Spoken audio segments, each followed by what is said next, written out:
GDA तालके जे अॻुवाणनि जो Sheikh house सोबोदेरो में इजलास कोठायो वियो, जंहिंमें GDA ज़िले जे convener Nisar Abro, functional league ज़िले जे general secretary Shamshad Rasool Cheema, GDA तालके सोबेदेरे जे कन्वीनर डॉक्टर ज़ाकिर हुसैन सोलंकी, अमीर तारिक कुबर ऐं ॿिया शरीक हुआ। उन मौक़े ते अॻुवाणनि इजलास खे ख़िताब कंदे चयो त हिन वक़्तु सिंध में अवाम जे हक़नि जी लड़ताड़ थी रही आहे, खेनि को बि ॿुधण वारो नाहे।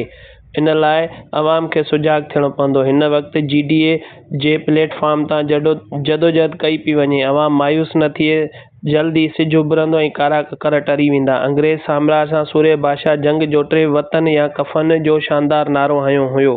जॾहिं त फंक्शनल लीग लेडीज़ विंग तालके सोबेदेरे जी सदर शबाना नाज़ शेख चयो त तालके सोबेदेरे में GDA खे मज़बूत कयो वियो आहे।